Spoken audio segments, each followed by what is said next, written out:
اعوذ باللہ من الشیطان الرجیم بسم اللہ الرحمن الرحیم۔ ناظرین و سامعین السلام علیکم۔ امید ہے آپ خیریت سے ہوں گے اور ہمارے ویڈیوز سے مستفید ہو رہے ہوں گے۔ ناظرین، آج جو نادر اور نایاب واقعہ لے کر ہم آپ کی خدمت میں حاضر ہوئے ہیں وہ یقیناً آپ کے علمی ذوق کی تسکین کا باعث ہوگا اور آپ کے علم میں اضافہ کرے گا۔ اس واقعے کی نسبت امام حسن مجتبیٰ علیہ السلام سے ہے۔ ہم اپنی اس تمہیدی گفتگو میں اس واقعے کا نقشہ کھینچنے کی بجائے آپ کو ویڈیو پر لیے چلتے ہیں تاکہ آپ فوری طور پر اس واقعے سے آگاہ ہونا شروع ہو جائے۔ تو آئیے چلتے ہیں اپنی آج کی ویڈیو پر۔ ناظرین معظم، جب حضرت امیر المومنین علیہ السلام کو ظاہری خلافت ملی اور حاکم شام نے آپ کے خلاف بغاوت کی اور دونوں اطراف سے جنگ کے شعلے بلند ہونے کے آثار پیدا ہوئے تو یہی خبر قیصر روم نے اپنے دربار میں سنی۔ اس نے اہل دربار سے پوچھا کہ آپ کی کیا رائے ہے، ان میں سے شام والا حق پر ہے یا کوفہ والا؟ پھر قیصر روم نے درباریوں کو کہا کہ تم جاؤ اور بازار میں عرب تاجروں کو تلاش کرو اور انہیں میرے دربار میں پیش کرو تاکہ میں ان سے یہ دریافت کر سکوں۔ حکومت کے نمائندوں نے کچھ دیر بعد قیصر روم کے سامنے دو افراد پیش کیے جن میں سے ایک کا تعلق شام سے اور دوسرا کا کوفہ سے تھا۔ قیصر روم نے شام والے سے حاکم شام اور اس کی شکل و صورت اور اس کے کردار کے متعلق سوال کیے، پھر کوفہ کے تاجر سے حضرت علی کے اوصاف و شمائل دریافت کیے۔ اس نے تفصیل سے جوابات دیے۔ اس پر قیصر روم نے کہا کہ ذائچے والے بت میرے سامنے لائے جائیں۔ پھر اس نے ان سے فال نکالی تو کہا کہ حاکم شام غلطی پر ہے جبکہ کوفہ کا حاکم حق پر ہے۔ پھر قیصر روم نے حاکم شام کو خط لکھا کہ آپ اپنے خاندان میں سے کسی باخبر شخص کو میرے پاس بھیجیں، اور اسی طرح کا ایک خط حضرت علی علیہ السلام کو بھی لکھا، اور آخر میں اس سے لکھا کہ میں آپ کے نمائندوں سے گفتگو کرنا چاہتا ہوں۔ پھر اس کے بعد میں انجیل کی روشنی میں فیصلہ کروں گا کہ آپ میں سے حکومت و خلافت کا حقدار کون ہے۔ جب قیصر روم کا خط حاکم شام کو ملا تو اس نے اپنے بیٹے یزید کو روانہ کیا اور حضرت علی علیہ السلام نے اپنے فرزند امام حسن مجتبیٰ علیہ السلام کو قیصر کے دربار میں روانہ کیا۔ جب یزید قیصر روم کے پاس پہنچا تو اس نے قیصر روم کے ہاتھوں کا بوسہ لیا اور اس کے سر کو چوما۔ امام حسن مجتبیٰ علیہ السلام جب قیصر روم کے دربار میں پہنچے تو آپ نے فرمایا، تمام حمد ہے اس خدا کے لیے جس نے مجھے یہودی، نصرانی، مجوسی، سورج، چاند، بت اور کسی گائے کا پجاری نہیں بنایا۔ اس نے مجھے باطل سے کترا کر چلنے والا فرما بردار بنایا اور مجھے مشرکین میں سے نہ بنایا۔ عرش عظیم کا مالک اللہ برکتوں والا ہے، اور تمام حمد اللہ کے لیے ہے جو تمام جہانوں کا رب ہے۔ یہ کہہ کر آپ ایک کرسی پر بیٹھ گئے۔ قیصر روم نے دونوں مہمانوں سے ملاقات کی۔ اس نے پہلے یزید بن معاویہ سے ملاقات کی اور اپنے خزانے سے 313 صندوق منگوائے جن میں انبیاء کرام کی مورتیاں رکھی ہوئی تھیں۔ پھر اس نے ہر صندوق میں سے یکے بعد دیگرے مورتیاں نکالیں اور ہر مورتی کے متعلق اس نے یزید سے پوچھا کہ یہ مجسمہ کس کا ہے۔ یزید نے تمام مجسموں کے متعلق اپنی لا علمی کا اظہار کیا۔ پھر قیصر روم نے کہا کہ اچھا یہ بتاؤ کہ مخلوقات کا رزق کہاں سے آتا ہے، اور مرنے کے بعد اہل ایمان کی روحیں کہاں جمع ہوتی ہیں اور کفار کی روحیں کہاں جمع ہوتی ہیں۔ یزید نے ان مسائل سے بھی اپنی لا علمی کا اظہار کیا۔ اس کے بعد قیصر روم نے امام حسن مجتبیٰ علیہ السلام کو اپنے پاس بلایا اور ان سے کہا، میں نے یزید سے ابتدا اس لیے کی ہے تاکہ اسے یہ معلوم ہو سکے کہ آپ وہ کچھ جانتے ہیں جسے وہ نہیں جانتا، اور آپ کے والد وہ کچھ جانتے ہیں جسے اس کا والد نہیں جانتا۔ میرے سامنے لوگوں نے آپ کے والد اور اس کے والد کا حلیہ بیان کیا ہے۔ میں نے انجیل سے رہنمائی حاصل کی تو مجھے وہاں یہ دکھائی دیا کہ محمد اللہ کے رسول ہے صلی اللہ علیہ وآلہ وسلم، اور علی ان کے وزیر ہیں۔ اور جب میں نے اوصیاء کا باب پڑھا تو اس میں لکھا تھا کہ آپ کے والد محمد مصطفیٰ کے وصی ہیں۔ امام حسن مجتبی علیہ السلام نے قیصر روم سے کہا، تم نے توریت، انجیل، زبور اور قرآن میں سے جو کچھ پوچھنا ہو مجھ سے پوچھ سکتے ہو، خدا نے چاہا تو میں تمہارے سوالات کا جواب دوں گا۔ قیصر روم نے انبیاء کرام کے مجسمے منگوائے اور ایک مجسمے کی طرف اشارہ کر کے کہا، بتائیے یہ کس کا مجسمہ ہے؟ امام حسن مجتبی علیہ السلام نے فرمایا، یہ حضرت آدم صفی اللہ کی تصویر ہے۔ پھر اس نے ایک اور مورتی کی طرف اشارہ کیا اور کہا کہ یہ کس کی تصویر ہے؟ آپ نے فرمایا، یہ تمام انسانوں کی والدہ جناب حوا سلام اللہ علیہا کی تصویر ہے۔ پھر قیصر روم نے ایک خوبصورت مورتی کی طرف اشارہ کر کے پوچھا کہ یہ کس کی تصویر ہے؟ آپ نے فرمایا، یہ شیس بن آدم ہیں، یہ انسانوں کی طرف مبعوث ہونے والے پہلے فرد ہیں اور انہوں نے 1040 سال کی عمر پائی تھی۔ پھر اس نے ایک اور مورتی کی طرف اشارہ کر کے پوچھا کہ یہ کس کی تصویر ہے؟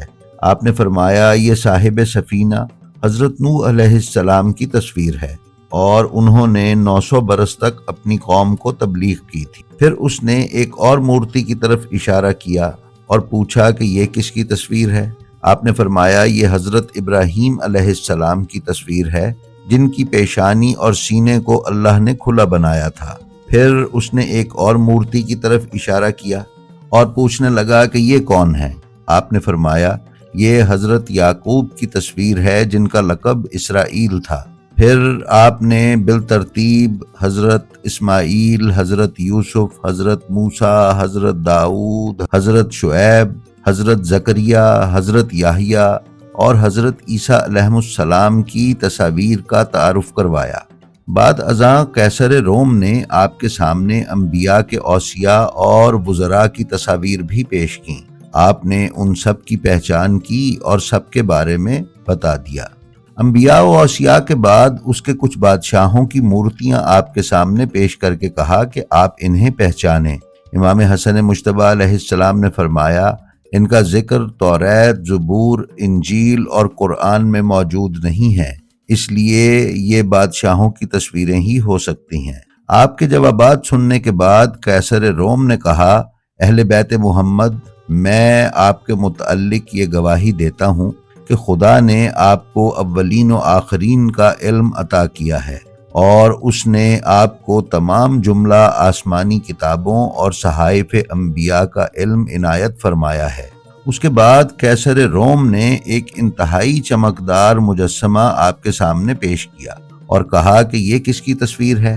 امام حسن مجتبی علیہ السلام اس مجسمے کو دیکھ کر رونے لگے اور فرمایا کہ یہ میرے جد نامدار خاتم الانبیاء حضرت محمد مصطفیٰ صلی اللہ علیہ وآلہ وسلم کی تصویر ہے۔ قیصر روم نے کہا، ہم نے انجیل میں پڑھا ہے کہ آخری نبی اپنے نواسوں کو کچھ جائیداد ہبہ کرے گا، تو کیا آپ کے نانا نے آپ کو کچھ ہبہ بھی کیا تھا؟ امام حسن مجتبی علیہ السلام نے فرمایا، جی ہاں، ہمارے نانا نے ہمارے لیے ایک جائیداد ہبہ کی تھی۔ قیصر روم نے کہا، کیا وہ جائیداد اب بھی آپ کے دست تصرف میں ہے؟ امام حسن مجتبی نے فرمایا کہ نہیں، لوگوں نے ہمیں اس جائیداد سے محروم کر دیا ہے۔ قیصر روم نے کہا کہ یہ امت نے آپ پر پہلی زیادتی کی، پھر انہوں نے آپ سے مسند خلافت لے کر آپ پر سخت ظلم کیا، اور حقیقت یہ ہے کہ آپ لوگ ہی حق کو قائم کرنے والے اور امر بالمعروف اور نہی عن المنکر کرنے والے ہیں۔ بعد ازاں قیصر روم نے کہا کہ اچھا، آپ بتلائیں کہ وہ 7 اشیاء کون سی ہیں جو ماں کے پیٹ سے پیدا نہیں ہوئیں؟ امام حسن مجتبی علیہ السلام نے فرمایا، وہ 7 اشیاء یہ ہیں: حضرت آدم، حضرت حوا، حضرت اسماعیل کی جگہ ذبح ہونے والا مینڈھا، ناقہ صالح، ابلیس ملعون، سانپ اور دفن کا طریقہ سکھانے والا کوا۔ قیصر روم نے کہا، مخلوقات کا رزق کہاں سے آتا ہے؟ آپ نے فرمایا، مخلوقات کا رزق 4تھے آسمان پر ہے، جہاں سے بقدر ضرورت زمین پر لایا جاتا ہے۔ قیصر روم نے کہا کہ مرنے کے بعد مومنین کی روحیں کہاں جمع ہوتی ہیں؟ آپ نے فرمایا، مومنین کی ارواح ہر شب جمعہ بیت المقدس کی ایک چٹان کے پاس جمع ہوتی ہیں، اور یہ وہ مقام ہے جہاں سے اللہ نے زمین بچھانے کی ابتدا کی اور اسی مقام سے لپیٹنا شروع کرے گا۔ قیصر روم نے کہا کہ کفار کی ارواح کہاں جمع ہوتی ہیں؟ آپ نے فرمایا یمن کے علاقے حجر موت کی وادی میں یہ ارواح جمع ہوتی ہیں، اور جب قیامت قائم ہوگی تو اللہ تمام لوگوں کو بیت المقدس کی چٹان کے پاس جمع کرے گا، اور اہل جنت چٹان کے دائیں جانب اور اہل دوزخ چٹان کی بائیں جانب ہوں گے۔ پھر متقین کے لیے جنت کو قریب کر دیا جائے گا اور ساتویں زمین کے نیچے دوزخ کو گرم کیا جائے گا۔ پھر اہل جنت جنت میں اور اہل دوزخ دوزخ میں چلے جائیں گے۔ جب امام حسن مجتبیٰ علیہ السلام قیصر روم کے سوالوں کے جواب دے چکے تو قیصر روم نے یزید سے کہا تجھے معلوم ہونا چاہیے کہ اس علم کو صرف نبی مرسل یا اس کا مددگار وصی ہی جان سکتا ہے، اور جو بھی ان کے مقابلے پر آئے گا وہ گمراہ اور منحرف ہے۔ یزید ملعون خاموش ہو کر یہ سب سنتا رہا اور اس سے کوئی جواب نہ بن سکا۔ اس کے بعد قیصر روم نے دونوں نمائندوں کو الوداع کہا اور دونوں اپنے اپنے گھروں کو روانہ ہوئے۔ قیصر روم نے معاویہ کو ایک خط لکھا جس میں اس نے لکھا کہ تم اپنے آپ کو حق کے مقابلے پر نہ لاؤ ورنہ اخروی عذاب تمہارا مقدر بن جائے گا، اور اس نے حضرت علی علیہ السلام کے نام بھی ایک خط روانہ کیا جس میں اس نے لکھا کہ میں گواہی دیتا ہوں کہ آپ حق و صداقت کے علمبردار ہیں اور آپ ہی علوم انبیاء کے وارث ہیں۔ جو کوئی بھی آپ سے جنگ کرے آپ اس سے جنگ کریں، کیونکہ آپ کا مخالف باطل کا شیدائی ہے۔ ناظرین معظم، یہ واقعہ کتاب مدینۃ المعاجز جو آیت اللہ ہاشم البحرانی کی تصنیف ہے اس کے اردو ترجمے کی جلد دوئم کے صفحہ 82 پر ملاحظہ کیا جا سکتا ہے۔ ہمیں امید ہے کہ آپ کو ہماری آج کی یہ ویڈیو پسند آئی ہوگی۔